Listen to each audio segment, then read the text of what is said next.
কলকাতার নিউ টাউনে অচেনা হিমশীতল সকাল। চায়ের কাপ ঘেঁষে আয়োজিত গোপন বৈঠকে মিলিত হয়েছেন আওয়ামী লীগের সাধারণ সম্পাদক ওবায়দুল কাদের এবং দলের শীর্ষস্থানীয় নেতারা। সূত্র মতে এটি কোনো সাধারণ চায়ের আড্ডা নয়, বরং দেশের রাজনৈতিক ভবিষ্যতের রূপরেখা তৈরি হয় এখানে।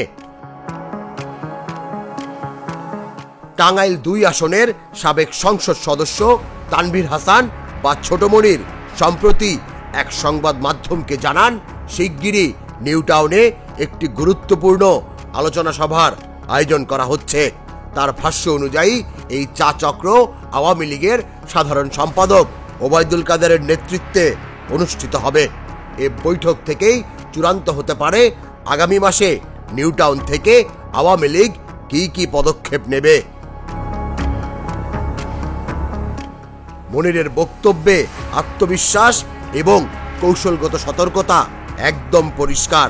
তিনি দেশের সাম্প্রতিক অরাজক পরিস্থিতি উল্লেখ করে বলেন, শিগগিরই আমরা ফিরব, যা রাজনৈতিক অঙ্গনে চাঞ্চল্য সৃষ্টি করতে সক্ষম।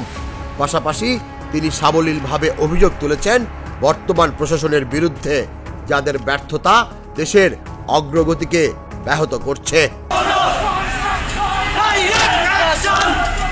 ওবায়দুল কাদেরের সঙ্গে নিয়মিত যোগাযোগে থাকা মনির স্পষ্ট করেন, দলীয় সংকেত পেলেই তিনি বড় পদক্ষেপ নিতে প্রস্তুত।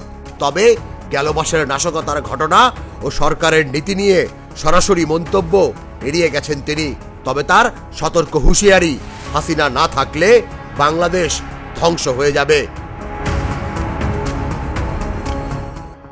বিশেষজ্ঞরা বলছেন, আওয়ামী লীগের এই চা চক্র নিছক আড্ডা নয়, বরং এটি একটি সুপরিকল্পিত গোপন পরিকল্পনার অংশ।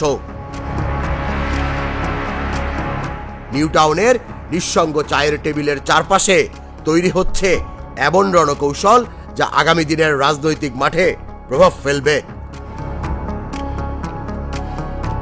এখন প্রশ্ন হলো, এই গোপন বৈঠকের পর আগামী দিনে বাংলাদেশের রাজনৈতিক পরিসর কতটা পাল্টে যাবে, নাকি সবকিছু আগের মতোই থাকবে?